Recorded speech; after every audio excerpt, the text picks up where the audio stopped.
ورحمۃ اللہ وبرکاتہ نحمدہ ونصلی علی رسولہ الکریم۔ جیسا کہ ناظرین کو معلوم ہے، جامعہ انوریہ حیدرآباد باب العلم انوریہ ایجوکیشنل سوسائٹی کی جانب سے تحاوی شریف کے درس کا سلسلہ جاری ہے۔ آج ہم باب الوضوء یعنی وضو میں پیروں کے دھونے کا جو باب ہے اس کی تیسری نشست ہے۔ باب فرض الرجلین فی وضوء الصلاۃ۔ اس باب کی 2 سبق ہو چکے ہیں۔ آج انشاءاللہ کوشش کریں گے اس باب کو مکمل کرنے کی، اور پہلے گزشتہ مضمون سے ذہن کو مربوط کر لیجئے۔ صاحب کتاب نے اس باب کے تحت اہل ظواہر، اہل تشیع اور ائمہ 4 کے مذاہب کو بیان کیا ہے۔ اہل تشیع کے یہاں، اہل ظواہر کے یہاں وضو میں پیروں پر مسح کرنا ضروری ہے، جبکہ ائمہ 4 کے یہاں وضو میں پیروں کو دھونا ضروری ہے۔ اس سلسلے میں صاحب کتاب نے مذہب راجح کی تائید پیش کرتے ہوئے جو ہے دلائل ذکر کیے، اور آج انہی دلائل کو آگے بڑھاتے ہوئے ایک نئے انداز سے اسی مضمون کی تائید میں دلیل پیش کر رہے ہیں۔ یعنی گزشتہ سبق کے اندر 2 باتیں بتائی گئی تھیں۔ ایک تو یہ کہ پیروں کے دھونے پر فعل نبوت سے استدلال کیا گیا، یہ پہلا طریقہ تھا صاحب کتاب کا۔ پھر اعضائے وضو کو دھونے پر ثواب اور مغفرت کی حدیثیں بیان کی گئیں، یہ گویا کہ استدلال کا دوسرا طریقہ تھا۔ آج جو ہے استدلال کا تیسرا طریقہ صاحب کتاب بیان فرما رہے ہیں، اور آج ہمارا سبق شروع ہو رہا ہے یہاں سے کہ وقد روی عن رسول اللہ صلی اللہ علیہ وسلم ایضا ما يدل علی ذلک، یعنی حضور اکرم صلی اللہ علیہ وسلم سے ایسی احادیث بھی مروی ہیں جو اس مضمون پر دلالت کرتی ہیں، یعنی جو اس بات پر دلالت کرتی ہیں کہ وضو کے اندر پیروں کا وظیفہ یہ دھونا ہے، غسل ہے، مسح نہیں ہے۔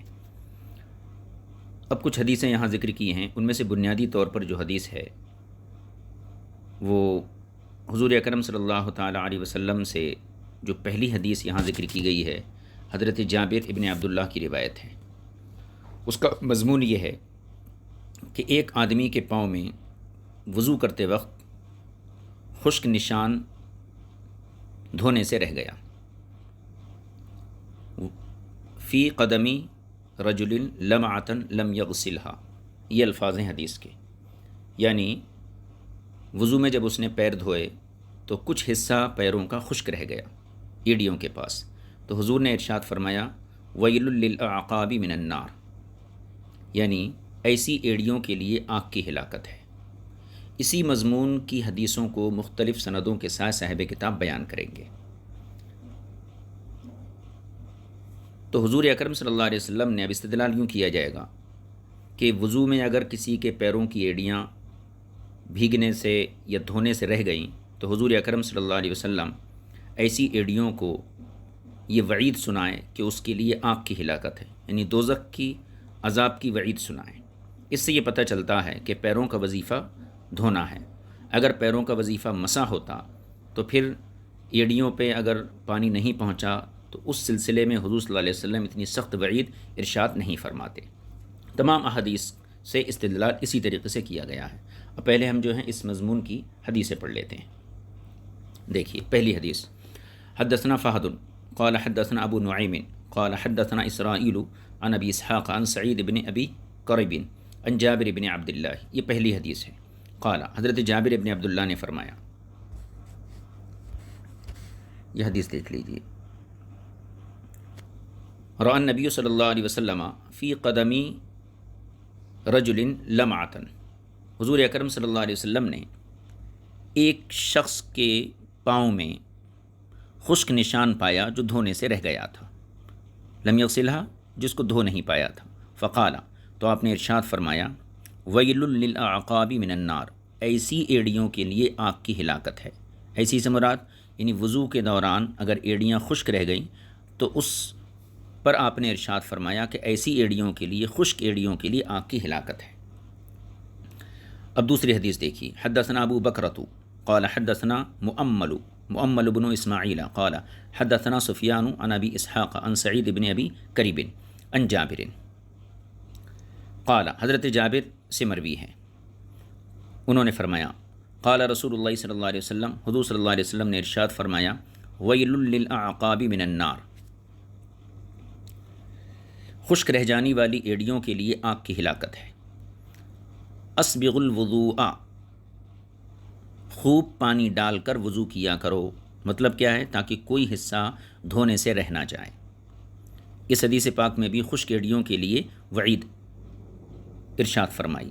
تیسری حدیث، حدثنا ابو بکرۃ قال حدثنا عمر بن یونس قال حدثنا عکرمۃ بن عمار قال حدثني یحیی بن ابی کثیر قال حدثنا ابو سلمۃ قال حدثنا سالم مولى المہری قال سمعت عائشۃ تنادی عبد الرحمن۔ یہ جو ہیں سالم جو مہری کے غلام ہیں،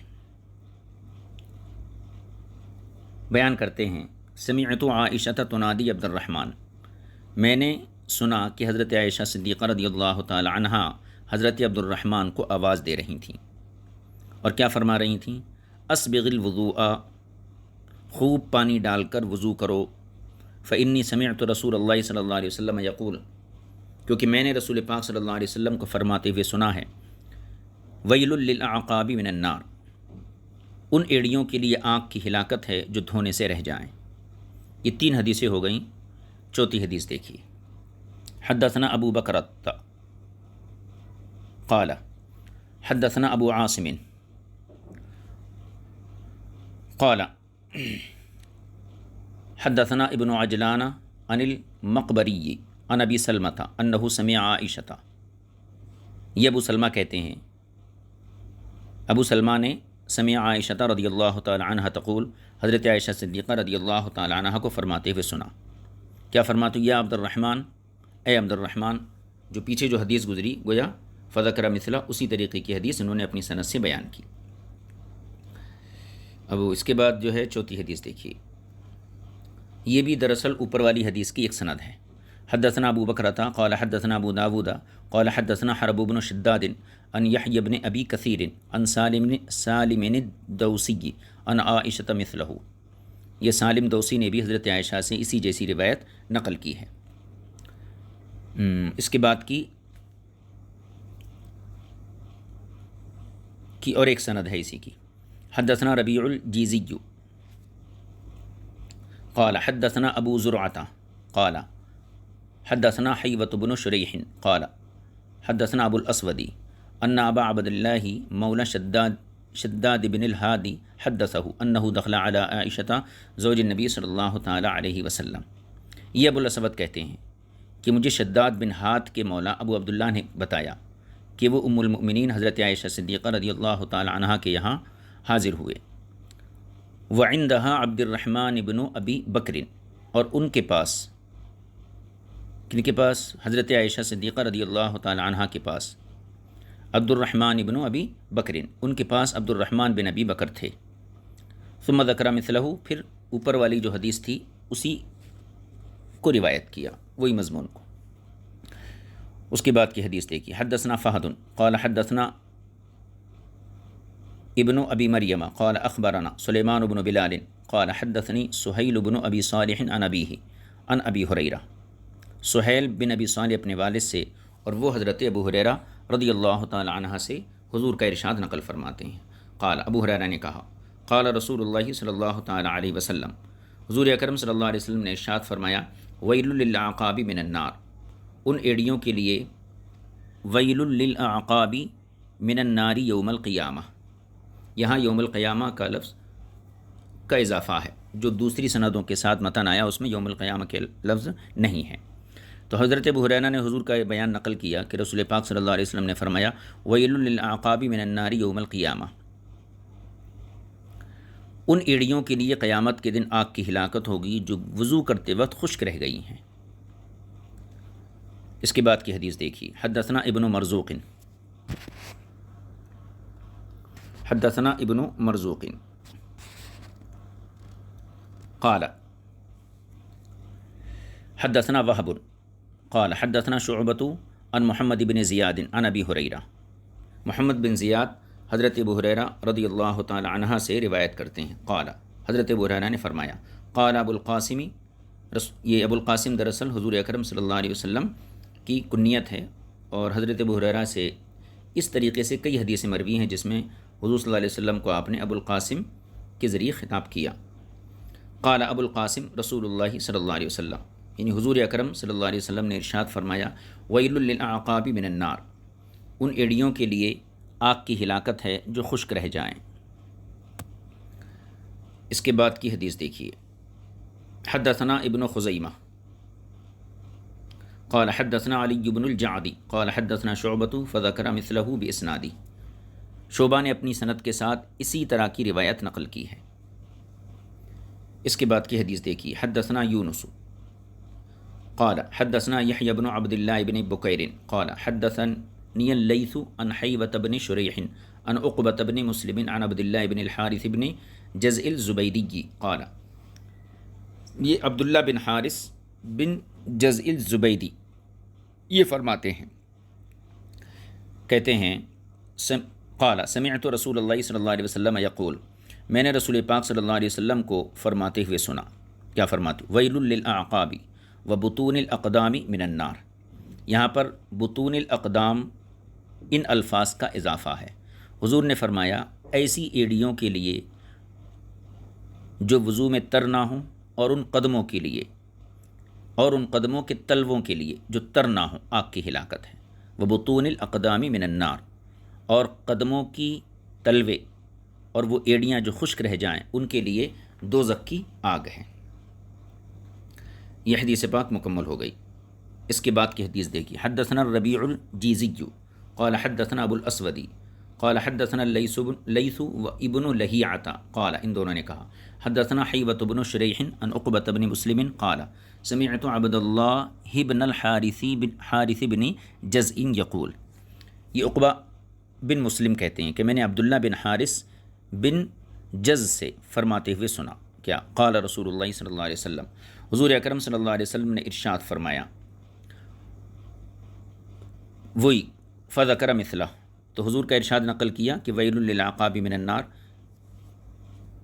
وبطون الاقدام، ویل للعقاب وبطون الاقدام من النار، یہ مضمون جو ہے اس سند کے ساتھ روایت کیا۔ آگے کی حدیث دیکھیے، حدثنا احمد بن داود قال حدثنا ابو الولید قال حدثنا زائدۃ عن منصور عن ہلال بن یساف عن ابی یحیی عن عبد اللہ بن عمرو، حضرت عبداللہ بن عمر فرماتے ہیں، حدیث دیکھیے کیا فرماتے ہیں، قال رسول اللہ صلی اللہ علیہ وسلم ویل للاعقاب من النار، یہاں بھی وہی مضمون ہے، ان ایڑیوں کے لیے آگ کی ہلاکت ہو جو وضو میں خشک رہ جاتی ہے۔ چلیے آگے کی حدیث دیکھیے، حدثنا ابن مرزوق قال حدثنا وهب قال حدثنا شعبۃ عن منصور عن ہلال بن یساف عن ابی یحیی عن عبد اللہ بن عمرو ان النبی صلی اللہ علیہ وسلم رأى قوما، حضرت عبداللہ بن عمرو سے مروی ہے، اوپر کی حدیث میں بھی عبداللہ بن عمرو ہی کا نام تھا۔ حضرت عبداللہ بن عمرو سے مروی ہے کہ رسول پاک صلی اللہ علیہ وسلم نے رأى قوما توضؤوا، حضور اکرم صلی اللہ علیہ وسلم نے کچھ لوگوں کو دیکھا کہ انہوں نے وضو کیا، وَكَأَنَّهُمْ تَرَكُوا مِنْ أَرْجُلِهِمْ شَيْئًا، تو گویا انہوں نے پاؤں کے کچھ حصے کو دھونے میں چھوڑ دیا، پاؤں کا کچھ حصہ نہیں دھویا، وہ چھوٹ گیا۔ فقال، تو حضور نے ارشاد فرمایا، ویل للاعقاب من النار اسبغ الوضوء، آپ نے فرمایا ان ایڑیوں کے لیے آگ کی ہلاکت ہے، لہذا فاسبغ الوضوء، کامل وضو کیا کرو، خوب پانی بہا کر صاف طریقے سے وضو کیا کرو۔ یہ حدیث پاک مکمل ہو گئی۔ اس کے بعد اور ایک حدیث دیکھ لیجیے، حدثنا محمد بن خزیمہ قال حدثنا عبد اللہ بن رجاء قال حدثنا زائدۃ عن منصور عن ہلال بن یساف عن ابی یحیی عن عبد اللہ بن عمرو، یہ بھی حضرت عبداللہ بن عمرو کی روایت ہے، قال، انہوں نے فرمایا، سافرنا مع رسول اللہ صلی اللہ علیہ وسلم من مکہ الی المدینہ، ہم نے رسول پاک صلی اللہ علیہ وسلم کے ساتھ سفر کیا، کہاں، مکہ اور مدینے کی درمیانی منزل میں، یعنی مکہ اور مدینے کے بیچ میں کوئی مقام تھا، وہاں پر ہم حضور کے ساتھ سفر میں تھے۔ فَأَتَى عَلَى مَاءٍ بَيْنَ مَكَّةَ وَالْمَدِينَةَ، تو ایک پانی پر ہم وارد ہوئے، یعنی مکہ اور مدینے کے درمیان کوئی منزل تھی، وہاں پر پانی کا کوئی حوض تھا یا پانی وہاں موجود تھا یا کنواں تھا، ایک پانی پر آپ وارد ہوئے۔ فَأَتَى عَلَى مَاءٍ بَيْنَ مَكَّةَ وَالْمَدِينَةِ، تو ایک پانی کے پاس مکے اور مدینے کے درمیان آپ تشریف لائے، وہاں وارد ہوئے۔ وَفَحَضَرَتِ الْعَصْرُ، اور عصر کا وقت ہو چکا تھا، عصر کی نماز کا وقت ہو گیا۔ فَتَقَدَّمَ أُنَاسٌ فَانْتَهَيْنَا إِلَيْهِمْ وَقَدْ تَوَضَّؤُوا، تو کچھ لوگ آگے بڑھ گئے تھے، وہ پانی پر پہلے پہنچ گئے۔ وَقَدْ تَوَضَّؤُوا، چنانچہ انہوں نے ہم سے پہلے پہنچ کر وضو بھی کر لیا۔ وَأَعْقَابُهُمْ تَلُوحُ لَمْ يَمَسَّهَا مَاءٌ، تو جو لوگ پہلے اس پانی تک پہنچ گئے تھے انہوں نے وضو کیا، اور جب وضو کیا تو ان کی کیفیت یہ تھی وَأَعْقَابُهُمْ تَلُوحُ، ان کی ایڑیاں چمک رہی تھیں۔ لم یمسھا ماء، اور ایڑیوں تک پانی نہیں پہنچا تھا، یعنی خشک ایڑیاں تھیں تو وہ صاف نظر آ رہی تھیں کہ ان پہ پانی نہیں پہنچا ہے۔ فقال النبی صلی اللہ تعالی علیہ وسلم، تو حضور نے ارشاد فرمایا ویل للأعقاب من النار، ان ایڑیوں کے لیے آگ کی ہلاکت ہو جو خشک رہ گئی ہیں۔ اسبغ الوضو، مکمل وضو کیا کرو، یعنی خوب اچھی طریقے سے وضو کیا کرو۔ یہ حدیث ہو گئی۔ اس کے بعد کی حدیث کو دیکھ لیجئے۔ حدثنا احمد بن داود قال حدثنا سهل بن بكار قال حدثنا ابو عوانة عن ابي بشر عن يوسف بن ماهك عن عبد الله بن عمرو، یہ بھی حضرت عبداللہ بن عمر کی روایت ہے۔ کیا ہے؟ قال، انہوں نے فرمایا تخلف عنا رسول اللہ صلی اللہ علیہ وسلم فی سفرۃ سافرناہا،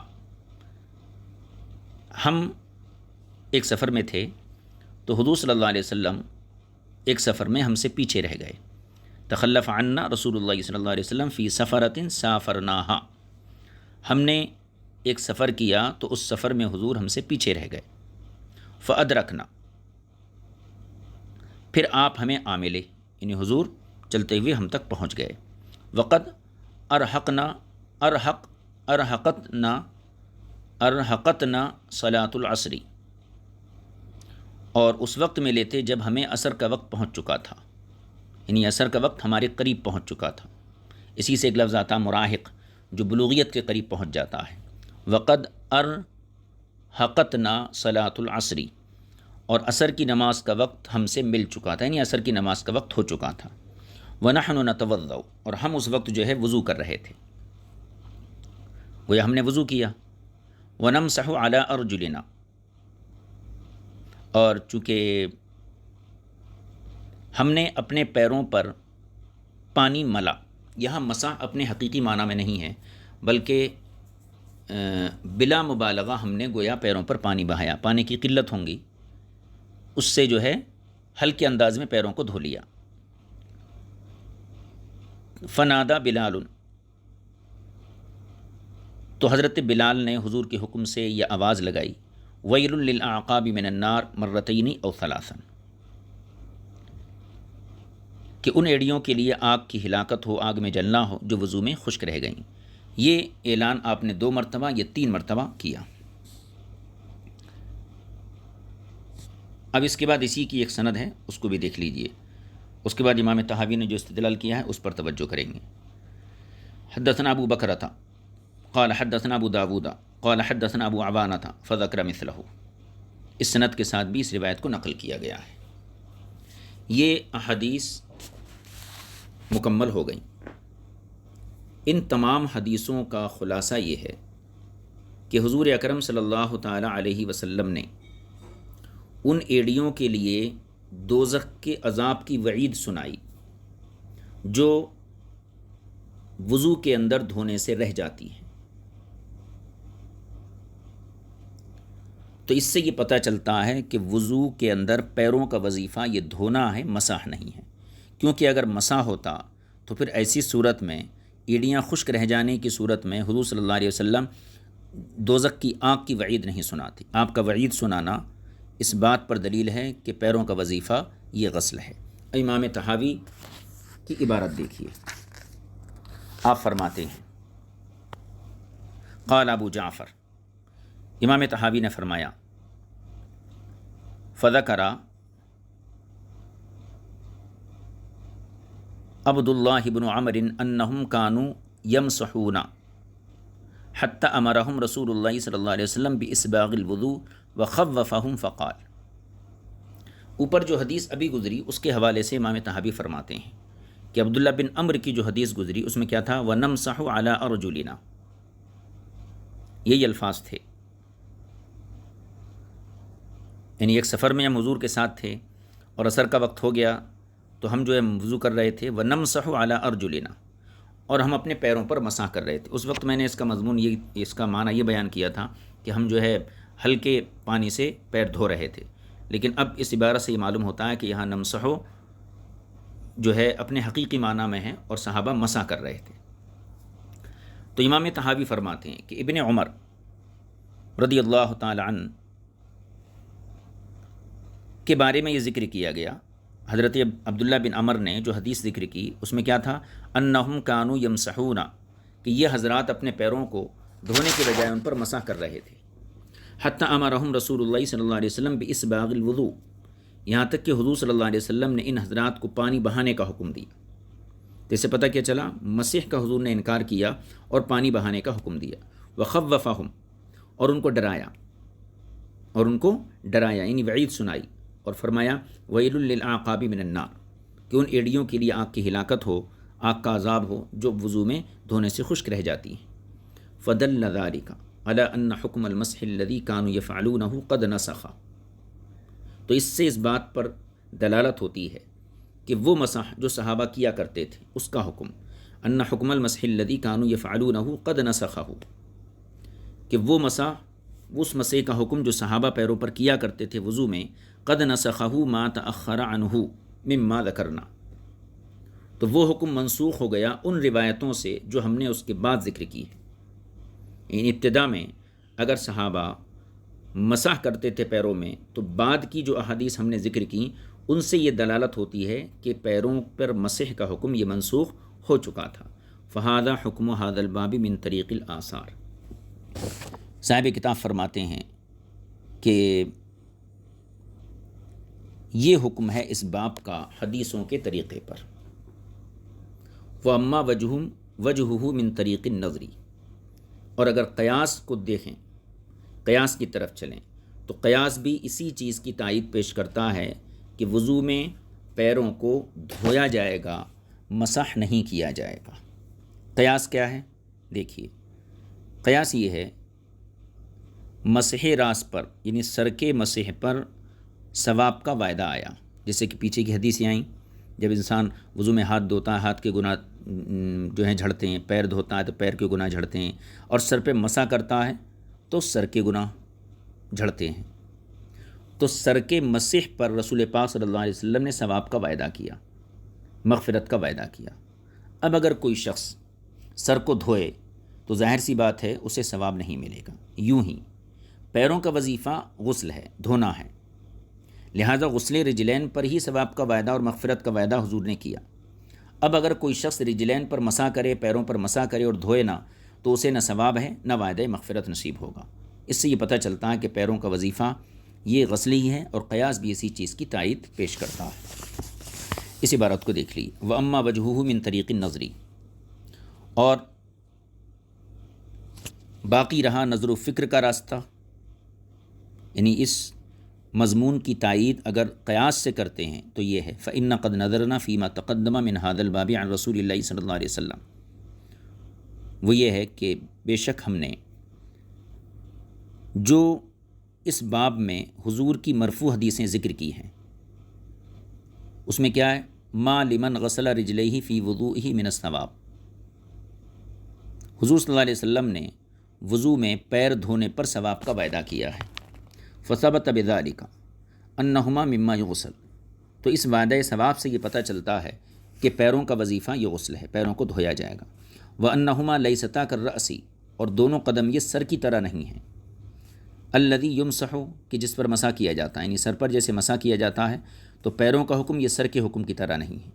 وغاسلہ لا ثواب لہ فی غسلہ، اور سر پہ چونکہ مسح فرض ہے لہذا سر کو دھونے والے پر، سر کو اگر کوئی شخص دھوئے وضو میں تو اس دھونے پر کوئی ثواب کا وعدہ نہیں ہے۔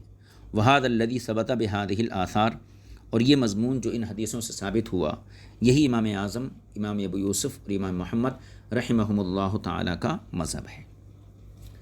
یہ ایک اختلاف مکمل ہو گیا، یہاں تک بات پوری ہو گئی۔ بات کیا تھی؟ اہل ظواہر اہل تشیع کے یہاں وضو کے اندر پیروں کا مسح ضروری ہے، اور ائمہ اربعہ کے اندر جمہور فقہاء اور محدثین کے نزدیک جو ہے پیروں کا دھونا فرض ہے۔ اس سلسلے میں صاحب کتاب نے ائمہ اربعہ کی تائید میں جو ہے مختلف انداز سے استدلال پیش کیا، اور یہ بات یہاں مکمل ہو گئی۔ اب یہاں ایک دوسرا اختلاف ہے، یعنی اصل میں یہ دوسرا اختلاف پہلے اختلاف کی وجہ اور اس کا سبب نظر آتا ہے۔ چونکہ بعض فقہاء نے جیسے اہل ظواہر اور اہل تشیع ان حضرات نے پیروں پر مسح کا قول کیا، اور احناف، شوافی، مالکیہ، حنابلہ انہوں نے پیروں کو دھونے کا حکم ظاہر کیا۔ تو یہ جو اختلاف ہے پیروں پر مسح کرنا یا پیروں پر دھونا، اس اختلاف کی بنیاد ایک دوسرے اختلاف پر ہے، اور وہ اختلاف کیا ہے؟ وہ اختلاف مصنف یہاں سے بیان کر رہے ہیں۔ وقد اختلف الناس فی قوله تعالی وارجلکم فاضافه قوم الى قوله تعالی وامسحوا برؤوسکم قصرا علی معنی وامسحوا برؤوسکم وارجلکم۔ تو جو اختلاف پیروں کے دھونے اور مسح کرنے میں ہوا ہے، اس اختلاف کی بنیاد اس چیز پر ہے کہ قرآن کی وہ آیت جس میں وضو کا حکم دیا گیا ہے، یا ایھا الذین آمنوا اذا قمتم الى الصلاۃ فاغسلوا وجوہکم وایدیکم الى المرافق وامسحوا برؤوسکم وارجلکم الى الکعبین۔ یہ جو آیت وضو ہے، اس آیت میں ارجلکم کا ایک لفظ آتا ہے، تو بعض لوگوں نے اس کو ارجلیکم لام کے کسرے کے ساتھ پڑھا ہے، اور بعض حضرات نے ارجلکم، بلکہ جمہور فقہاء نے، قراء نے، صحابہ نے ارجلکم پڑھا ہے۔ تو یہ دو قرأتیں ہیں اس میں، ایک ارجلکم لام کے فتح کے ساتھ، ایک ارجلیکم لام کے کسرے کے ساتھ۔ تو جو حضرات اس کو ارجلیکم پڑھتے ہیں وہ حضرات حقیقت میں ارجلیکم کو وامسحوا سے متعلق مانتے ہیں، اور اس کا عطف برؤوسکم پہ کرتے ہیں، یعنی اپنے سروں کا مسح کرو، وارجلکم جو ہے اور اپنے پیروں کا۔ تو ایک طبقے نے ارجلکم مکسور پڑھا اور دوسرے طبقے نے اس کو مفتوح پڑھا ارجلکم۔ یہ بنیادی اختلاف ہے، اس کی وجہ سے اہل ظواہر اور اہل تشیع کو یہ موقع ملا کہ انہوں نے گویا کہ قرآن کی قرأت سے بھی استدلال کرنے کی کوشش کی ہے۔ لیکن آپ دیکھیں گے آگے کہ امام طحاوی نے اس اختلاف کی بنیاد کو کس طریقے سے ختم کیا ہے۔ پھر سن لیجئے، یہ دراصل وجہ اختلاف ہے، یعنی ارجلکم کے لام کا اعراب کیا ہے، کسرہ ہے یا فتح ہے۔ صحابہ اکرام فتح کے قائل ہیں، جبکہ حسن بصری، اکرمہ وغیرہ کسرے کے قائل ہیں، اور جو حضرات اس پر کسرہ پڑھتے ہیں ان کی بنیاد کیا ہے؟ وہ جوار کا اعتبار کرتے ہیں کہ وامسحوا اور فاغسلوا دو فعل ہیں، اس میں جو قریب ہے وہ وامسحوا ہے، تو اس قرب اور جوار کی وجہ سے یا عطف کو نصب کے طور پر قرار دیتے ہوئے یہ حضرات ارجلکم کی لام کو مکسور پڑھتے ہیں، اور جو حضرات اس کو مفتوح پڑھتے ہیں تو وہ براہ راست اس کو جو ہے فاغسلوا وجوہکم اس کے اوپر اس کو عطف کرتے ہیں، یعنی اس کا تعلق غسل سے مانتے ہیں۔ اب پہلے ان روایتوں کو ہم پڑھ لیتے ہیں، کچھ کسرے کی روایتیں ہیں، کچھ فتح کی روایتیں ہیں۔ دیکھیے، وقد اختلف الناس فی قوله تعالی وارجلکم، اور علماء نے وارجلکم کی تفسیر میں اختلاف کیا ہے۔ فاضافه قوم الى قوله تعالی وامسحوا برؤوسکم، تو ایک جماعت کا کہنا یہ ہے کہ اس کا تعلق کس کا؟ وارجلکم کا تعلق وامسحوا برؤوسکم سے ہے، قصرا علی معنی، قصرن علی معنی، معنی کا لحاظ کرتے ہوئے. وَامْسَحُوا بِرُؤُوسِكُمْ، تو ایک قوم نے اس کی اضافت کس کی طرف کی؟ وَامْسَحُوا بِرُؤُوسِكُمْ، یعنی وَامْسَحُوا سے اس کو منسوب کر دیا. اور وہ معنی ایسا کرتے ہیں وَامْسَحُوا بِرُؤُوسِكُمْ وَأَرْجُلِكُمْ، گویا کہ ارجلکم یہ رؤوسکم پہ عطف ہے اور اس کا تعلق وَامْسَحُوا سے ہے. تو ایک جماعت نے وَأَرْجُلَكُمْ کو مقصور پڑھا رؤوسکم پہ عطف کرتے ہوئے، ٹھیک ہے. وَأَضَافَهُ قَوْمٌ إِلَىٰ قَوْلِهِ تَعَالَىٰ، اور فقہا کی دوسری جماعت نے اس کی اضافت کی فَاغْسِلُوا وُجُوهَكُمْ وَأَيْدِيَكُمْ إِلَى الْمَرَافِقِ کی طرف، یعنی فَقَرَأُوا، انہوں نے کیسے پڑھا؟ وَأَرْجُلَكُمْ، لام کو مفتوح پڑھا. نسقاً علی قولہ،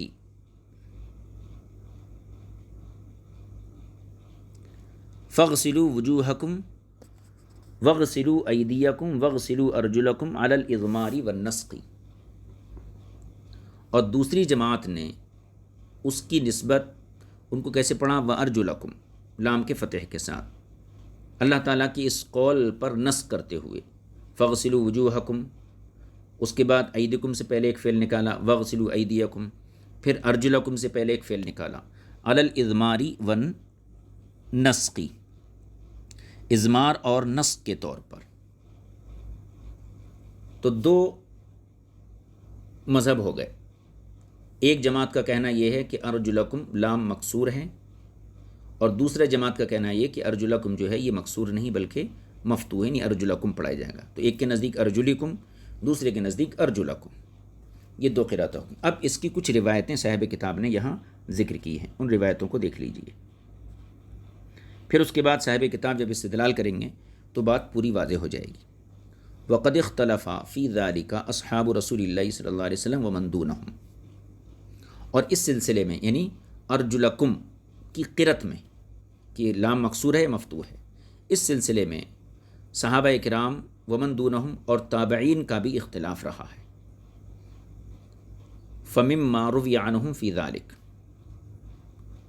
اب جو ہیں وہ روایتیں جو صحابہ اور تابعین سے اس سلسلے میں منقول ہیں، ان میں سے ایک روایت وہ ہے ما حدثنا ابن مرزوق، جو حدیث ہمیں ابن مرزوق نے روایت کی ہے. اب یہ روایتیں دیکھیے. پہلی روایت قال حدثنا ابو داود عن قیس عن عاصم عن زر ان عبد اللہ بن مسعود قرأ وارجلکم بالفتح. یہاں پر پہلے مفتوح کی قرأتیں صاحب کتاب نے ذکر کی کہ عبداللہ بن مسعود نے اس کو وارجلکم لام کے فتح کے ساتھ پڑھا ہے. ایک روایت ہو گئی. آگے کی حدیث دیکھیے. حدثنا ابن مرزوق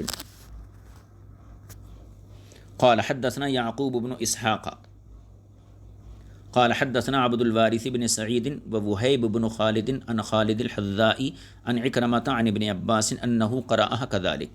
یہ اکرمہ حضرت عبداللہ بن عباس سے روایت کرتے ہیں کہ حضرت ابن عباس نے بھی اس کو ایسا ہی پڑھا، یعنی ارجلکم لام کے فتح کے ساتھ. دو تائیدی روایتیں ہو گئیں فتح کی. حدثنا ابن مرزوق قال حدثنا یعقوب قال حدثنا عبد الوارث عن علی بن زید عن یوسف بن مہران عن ابن عباس مثلہ. یہ اسی حدیث کی اور ایک سند ہے، گویا فتح والی یہ ایک تائید ہو گئی. حدثنا محمد بن خزیمہ قال حدثنا سعید بن منصور قال سمعت حشیما یقول حدثنا خالد الحذائی عن عکرمۃ عن ابن عباس انہ قرأها كذلك وقال عاد الى الغسل. اس میں تھوڑی سی وضاحت ہے، یعنی اکرمہ کہتے ہیں کہنا چاہیے یوسف بن مہران، اکرمہ حضرت عبداللہ بن عباس سے روایت کرتے ہیں انہ قرأها كذلك کہ ابن عباس نے بھی اس کو وارجلکم مفتوح پڑھا ہے. وقال، اور یہ بھی فرمایا کہ عاد الى الغسل، کہ یہ جو وارجلکم ہے اس کا تعلق غسل سے ہے، یعنی فغسلوا سے اس کا تعلق ہے. آگے کی حدیث دیکھیے.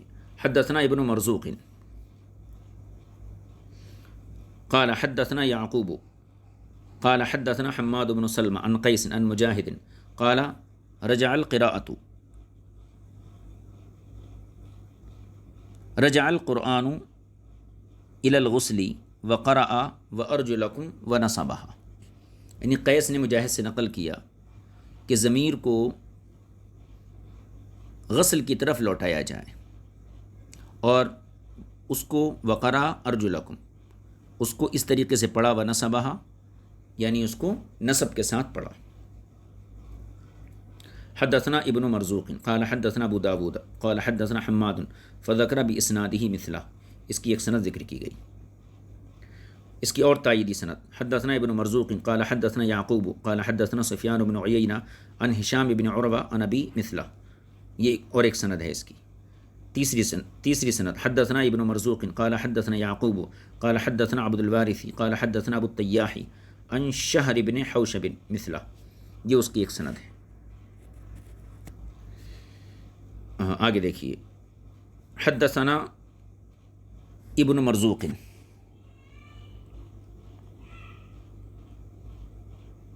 ہم سے ابن مرزوق نے حدیث بیان کی، وہ کہتے ہیں حدثنا یعقوب قال حدثنا حماد عن عاصم عن الشعبی، یعنی عاصم نے امام شعبی سے نقل کیا، قال نزل القرآن بالمسح،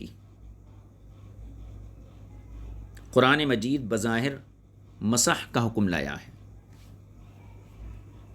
قال نزل القرآن بالمسح، قرآن مجید بظاہر مسح کا حکم لایا ہے، والسنۃ بالغسل، مگر طریقہ نبوی اس میں یہ ہے کہ پاؤں کو دھونا ہے، یعنی وامسحوا برؤوسکم، اپنے سروں کا مسح کرو، وارجلکم، تو ارجلکم پہ یہاں اگر کسرہ پڑھیں گے تو کیسے پڑھیں گے؟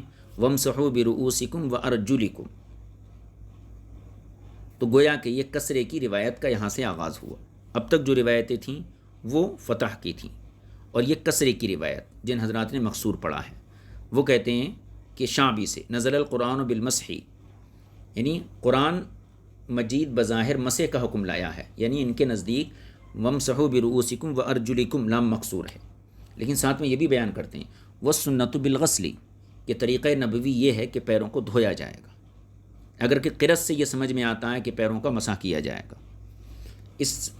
اسی جو ہے روایت کی تائید حدثنا ابن مرزوق، آگے دیکھیے، حدثنا ابن مرزوق قال حدثنا یعقوب قال حدثنا عبد الوارث قال حدثنا حمید الاعرج عن مجاہد انہ قرأها وارجلکم خفضها، امام مجاہد سے مروی ہے کہ آپ نے اس کو وارجلکم مقصور پڑھا، خفضها لام کو کسرہ دیا، تو یہ کسرے کی دوسری روایت ہو گئی۔ حدثنا ابن مرزوق قال حدثنا ابو داود عن قرۃ عن الحسن انہ قرأها كذلك، یہ تیسری روایت ہو گئی، کس کی؟ کسرے کی، کہ حضرت قرہ نے حسن بصری سے نقل کیا کہ حسن بصری نے بھی اس کو وَأَرْجُلِكُمْ پڑھا لام کے کسرے کے ساتھ۔ وقد رویہ عن جماعت من اصحاب رسول اللہ صلی اللہ علیہ وسلم، اچھا یہ بات ابھی اس کو تھوڑا موقوف کر دیتے ہیں، یہ ہم روایتیں پڑھیں، کچھ روایتیں اس میں لام کے فتح کی تھیں اور کچھ روایتیں لام کے کسرے کی تھیں، 8 روایتیں مفتوح نکلی اور 3 روایتیں مقصور والی صاحب کتاب نے ذکر کی۔ تو اس سے یہ پتہ چلا کہ وَأَرْجُلِكُم میں 2 قرأتیں ہیں، مقصور بھی پڑھا گیا ہے، لام مفتوح بھی پڑھا گیا ہے۔ اب اس سے استدلال،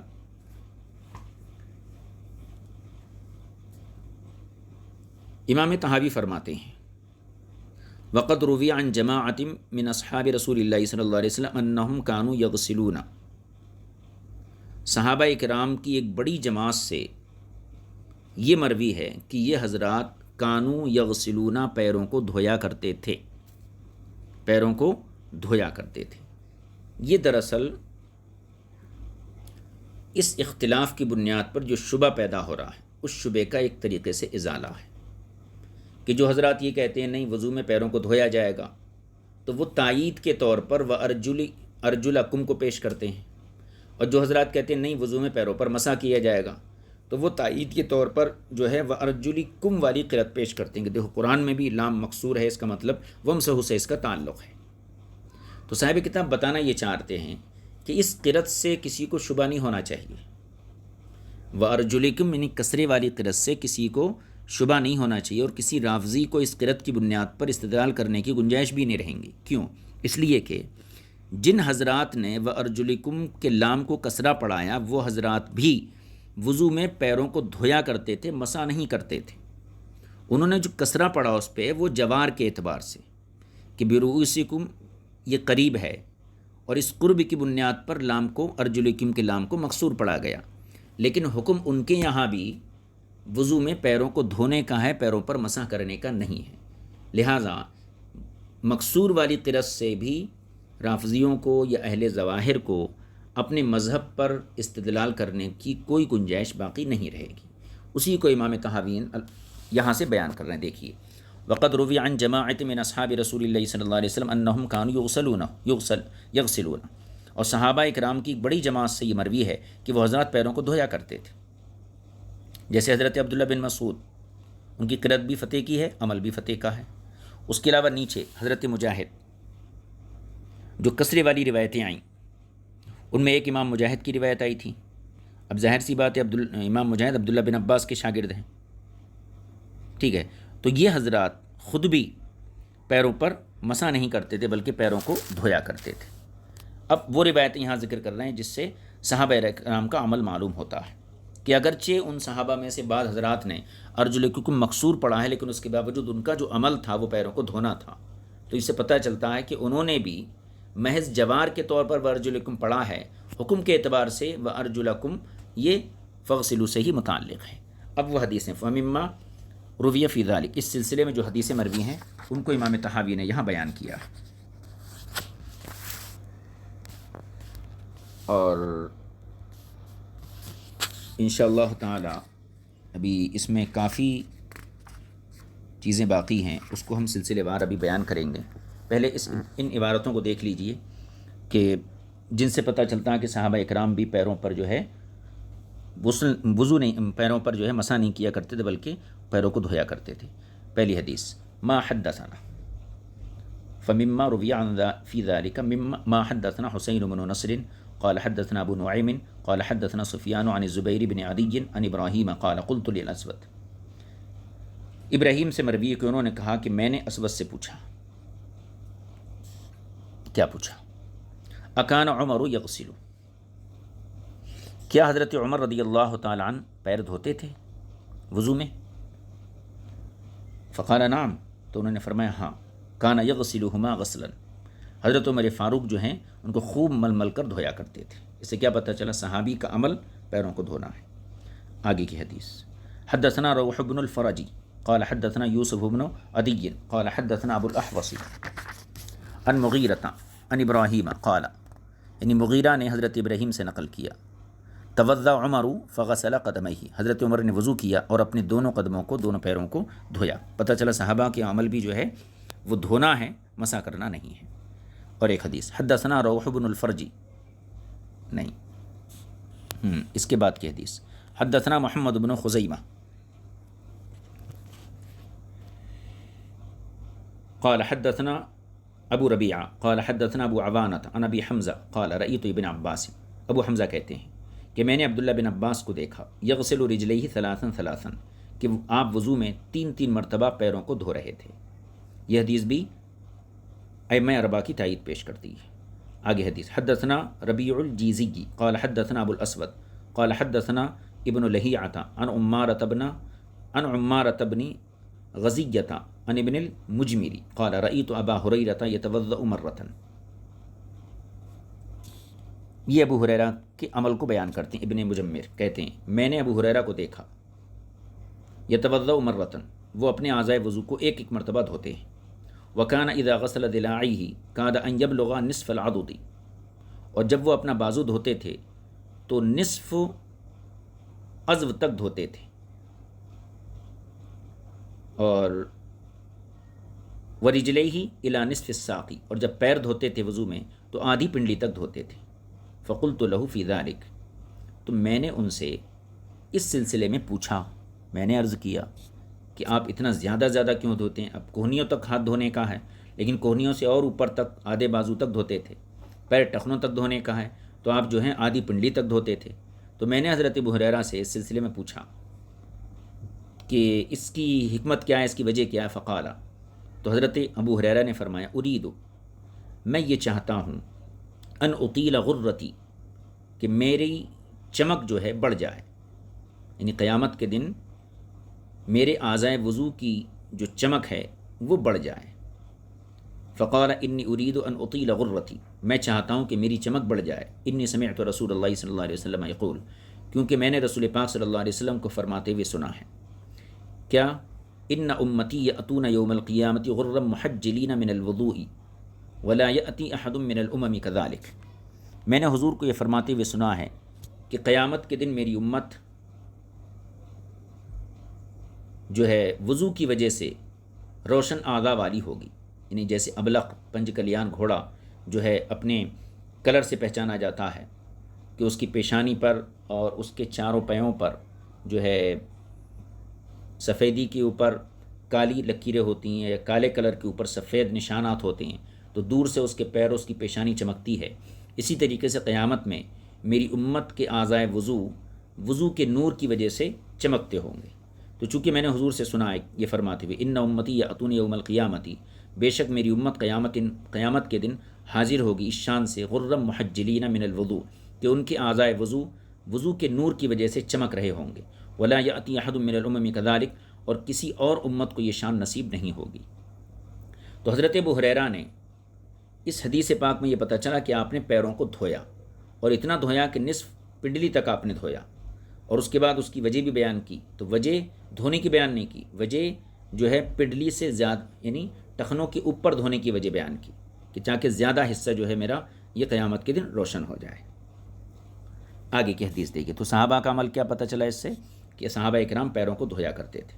حدثنا ابن مرزوق قال حدثنا یعقوب قال حدثنا ابو عوانۃ عن ابی بشر عن مجاہد انہ قال، ابو بشر حضرت امام مجاہد سے نقل کرتے ہیں، کیا فرماتے ہیں کہ انہ ذکر لہ المسح علی القدمین، ان کے سامنے پاؤں پر مسح کا ذکر کیا گیا۔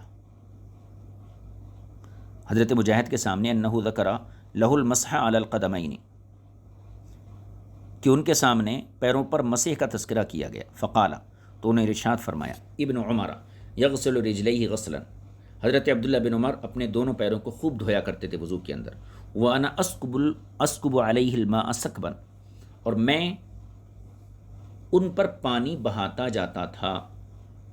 تو اس سے بھی یہ پتہ چلا کہ حضرت ابن عمر کا عمل پیروں کو دھونا ہے۔ اس کے بعد کی حدیث دیکھیے، حدثنا ابن مرزوق قال حدثنا عبد الصمد قال حدثنا شعبۃ عن ابی بشر عن مجاہد عن ابن عمر مثلہ، یہ اسی حدیث کی تائید ہے، گویا کہ ایک سند ہے۔ حدثنا ابن مرزوق قال حدثنا ابو عامر قال حدثنا عبد العزیز بن عبد اللہ الماجشون عن عبد اللہ بن دینار عن ابن عمر، عبداللہ بن دینار حضرت ابن عمر سے روایت کرتے ہیں کہ ابن عمر انہ کان یغسل رجلیہ اذا توضا، کہ ابن عمر جب وضو فرماتے تو اپنے دونوں پیروں کو دھویا کرتے تھے۔ یہ بھی حضرت ابن عمر کا عمل جو ہے بیان کر دیا کہ وضو کے سلسلے میں کیا پیروں کو دھوتے تھے۔ اب ایک حدیث اور ہے اس سلسلے کی، بالکل آخری حدیث ہے۔ حدثنا فہد قال حدثنا محمد بن سعید قال حدثنا عبد السلام عن عبد الملک قال قلت لعطاء، یہ روایت دیکھ لیجیے، یعنی عبد الملک سے یہ روایت ہے، وہ کہتے ہیں میں نے عطا سے سوال کیا، قلت لعطاء، میں نے عطا سے کہا، ابلغک عن احد من اصحاب رسول اللہ صلی اللہ علیہ وسلم انہ مسح علی القدمین، اب تک جو روایتیں یہاں ذکر کی گئیں فردن صحابہ کی، کہ دیکھو صحابہ کا عمل ایسا تھا، جن میں حضرت جو ہے عمر کا عمل بیان کیا گیا کہ حضرت عمر پیروں کو دھویا کرتے تھے۔ اس کے بعد جو ہے حضرت ابن عمر عبداللہ بن عمر، یہ بھی صحابی، ان کا عمل بیان کیا گیا، آپ بھی وضو میں پیروں کو دھوتے تھے۔ اس کے علاوہ حضرت ابو ہریرہ رضی اللہ تعالیٰ عنہ کا عمل بیان کیا گیا کہ آپ بھی جو ہے وضو میں پیروں کو دھوتے تھے۔ تو یہ تین صحابہ سے گویا عمل ثابت کر دیا۔ اس کے بعد یہاں سے ایک یہ روایت جو ہے بہت ہی جامع ہے۔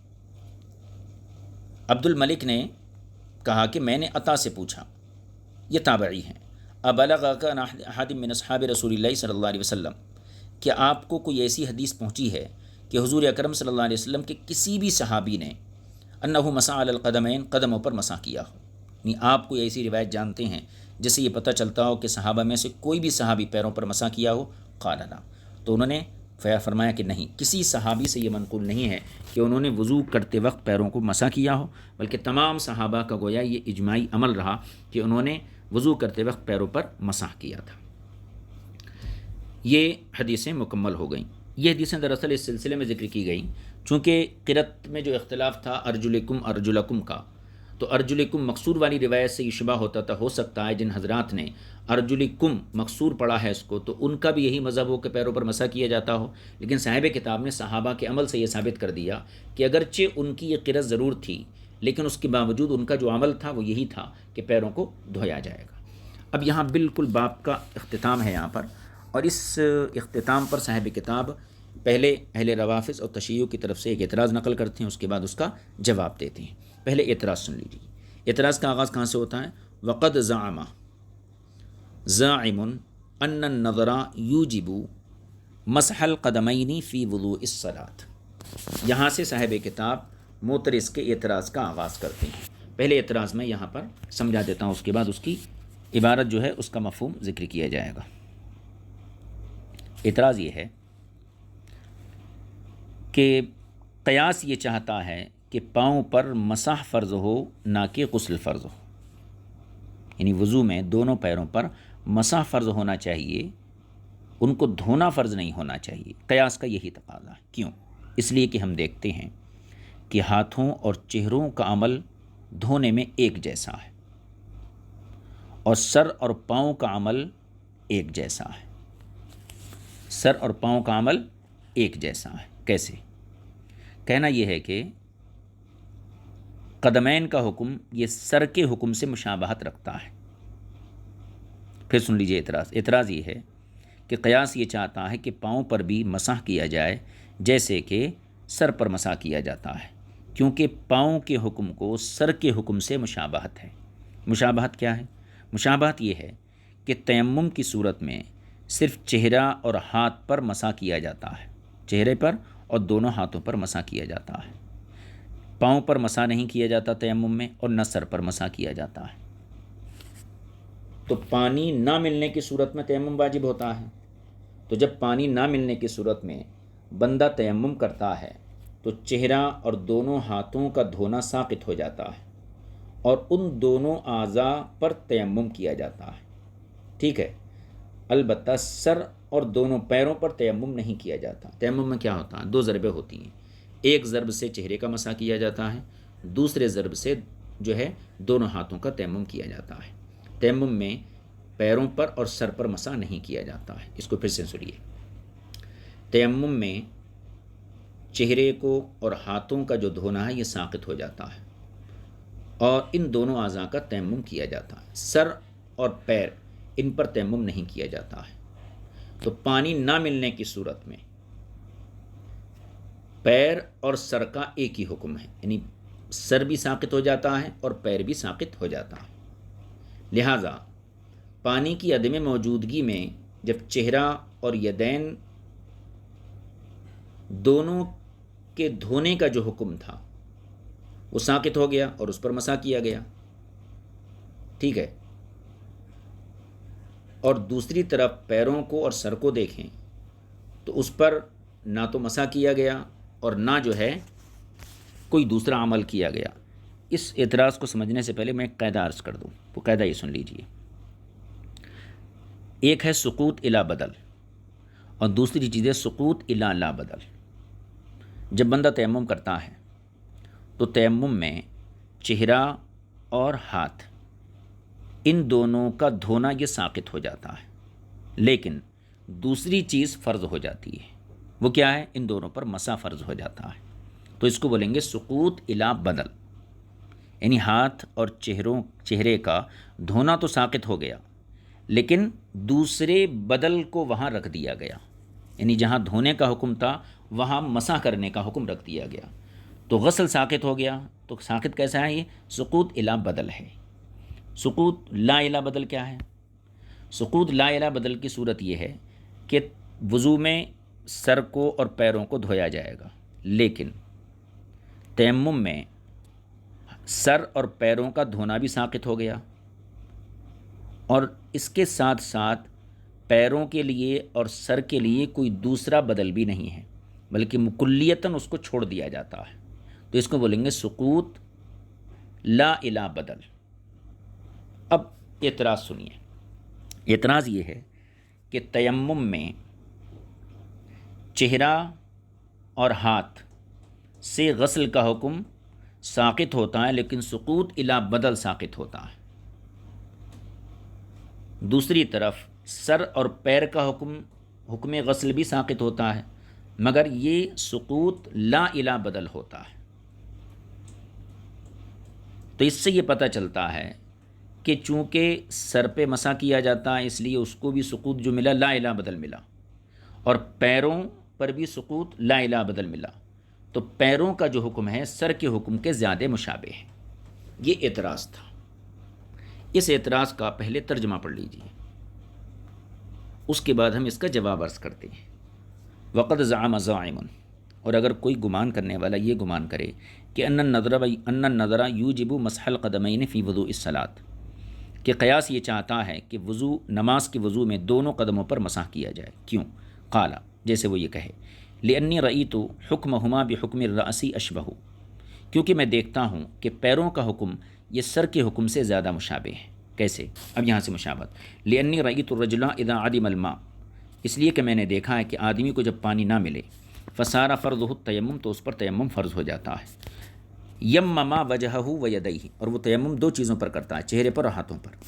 ولا یمم رأسہ ولا رجلیہ، اور اپنے سر پر اپنے پیروں پر تیمم نہیں کرتا ہے۔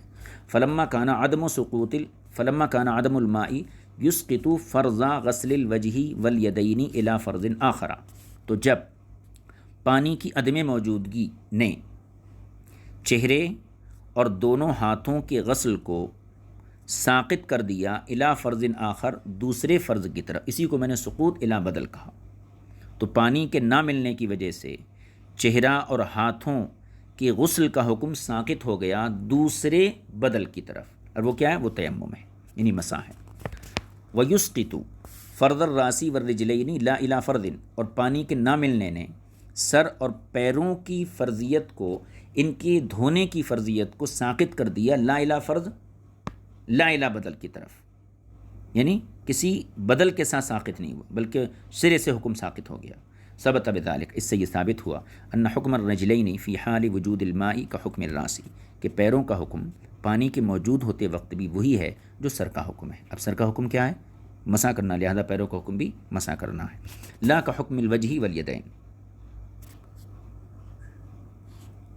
چہرے اور ہاتھوں کی طرح حکم نہیں ہے۔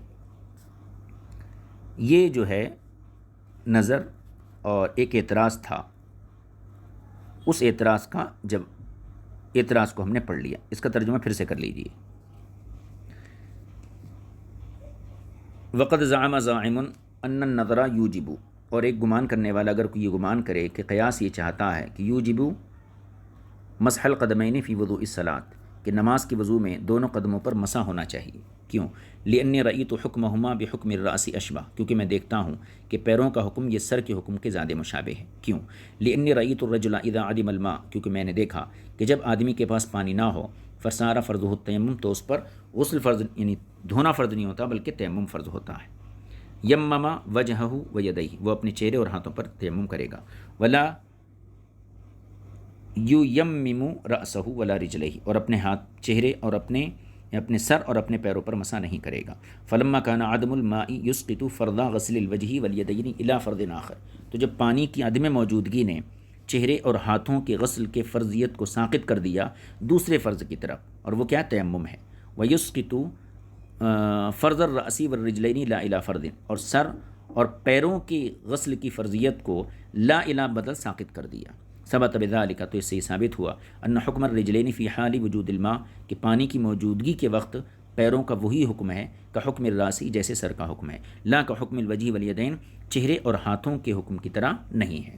مطلب یہ ہے کہ جیسے سر پر مسح کیا جاتا ہے اسی طریقے سے جو ہے پیروں پر بھی وضو میں مسح کیا جائے گا۔ اب اس کا جواب سن لیجیے۔ جواب یہ ہے کہ آپ کا قاعدہ کلیہ درست نہیں ہے۔ آپ نے کیا کہا کہ پانی نہ موجود ہونے کی صورت میں سر اور پیر سے فرضیت ساقط ہو جاتی ہے لا الہ بدل، تو اس سے یہ پتہ چلا کہ دونوں حکم ایک ہے۔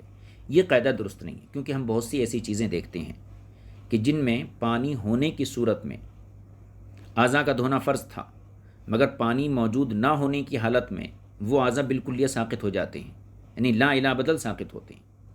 ان میں سے ایک مثال جیسے جناب جنبی آدمی اگر جس پر غسل فرض ہو، اگر پانی ہے تو اس پہ غسل ہے، اور پانی اگر موجود نہ ہو تو ظاہر سی بات ہے وہ تیمم کریں گا۔ اب جب جنبی آدمی تیمم کرے گا پانی کی غیر موجودگی کے وقت، تو کیا کریں گا؟ تیمم پورے بدن کا نہیں کریں گا بلکہ چہرے کا اور ہاتھ کا تیمم کرے گا۔ اب چہرہ اور ہاتھ کے علاوہ باقی پورے بدن کی فرضیت ساقط ہو گئی اور لا الہ بدل ساقط ہوئی، تو کیا آپ اس سے یہ ثابت کر دیں گے کہ باقی سارے بدن پر مسح ضروری تھا؟ یعنی پانی موجود ہونے کی صورت میں کیا مسح ضروری تھا؟ کیونکہ پانی نہ موجود ہونے کی صورت میں جنبی آدمی جب تیمم کریں گا غسل کا تو دو ہی چیزوں پر مسح کریں گا، اپنے ہاتھوں پر کریں گا، چہرے پر کریں گا، باقی بدن کی فرضیت ساقط ہو جاتی ہے۔ تو پانی نہ موجود ہونے کے وقت باقی بدن کی فرضیت ساقط ہو گئی، تو اس کا یہ مطلب نہیں ہے کہ پانی موجود ہوتے وقت جو ہے باقی بدن پر مسح کر لے، یہ ثابت نہیں ہوتا ہے۔ تو آپ نے جو قاعدہ بیان کیا وہ قاعدہ درست نہیں ہے۔ عبارت دیکھیے صاحب کتاب کی، فرماتے ہیں فَكَانَ مِنَ الْحُجَّةِ عَلَيْهِ فِي ذَلِكَ، اور اس سلسلے میں ان پر ہماری حجت یہ ہے۔ کیا ہے حجت؟ دلیل، یعنی جو اعتراض کرنے والے نے اعتراض کیا ان کے لیے ہماری دلیل یہ ہے۔ دلیل کیا ہے؟ اَنَّا رَأَيْنَا أَشْيَاءً يَكُونُ فَرْضُهَا الْغَسْلُ فِي حَالِ وُجُودِ الْمَاءِ، کہ ہم نے بہت سی ایسی چیزوں کو دیکھا ہے کہ پانی کے موجود ہوتے وقت ان کا دھونا فرض ہے۔ ثُمَّ يَسْقُطُ ذَلِكَ الْفَرْضُ فِي حَالِ عَدْمِ الْمَاءِ لَا إِلَى فَرْضٍ، پھر وہ دھونے کی فرضیت ساقط ہو جاتی ہے پانی کی عدمی موجودگی کے وقت لا الى فرد لا الى بدل، یعنی سقوط لا الى بدل ہوتا ہے۔ من ذالک الجنوب، اور انہی چیزوں میں سے ایک جنبی شخص ہے۔ علیہ ان یغسل سائر بدنہ بالماء فی حال وجود الماء، علیہ یعنی جنبی پر یہ واجب ہے کہ پانی ملنے کی صورت میں وہ پورے بدن کو دھوئے۔ وَإِنْ عَدِمَ الْمَاءَ وَجَبَ عَلَيْهِ التَّيَمُّمُ، اور اگر پانی موجود نہ ہو تو اس پر تیمم واجب ہے۔ کن چیزوں میں؟ فی وجہہ ویدیہ، دو ہی چیزوں پر تیمم ہوگا، چہرے پر اور ہاتھوں پر۔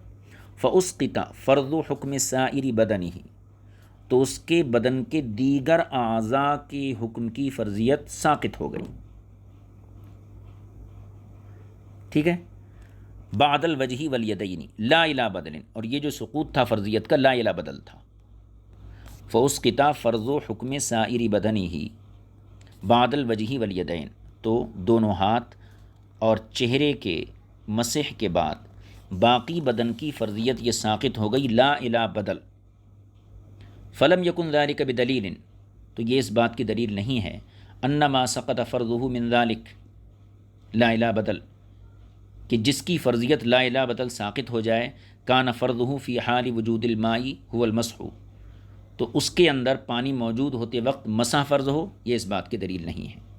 فکذالک ایضا، اسی طریقے سے لا یکون سقوط فرض الرجلین فی حال عدم الماء لا الی بدل بدلیل، اسی طریقے سے پانی کی عدم موجودگی کے وقت دونوں پیروں کی غسل کا سقوط، دونوں پیروں کی غسل کی فرضیت کا سقوط لا الی بدل، یہ دلیل نہیں ہے ان حکمہما کان فی حدود الماء هو المسح، کہ پانی کی موجودگی کے وقت ان کا حکم جو ہو یہ مسح ہو۔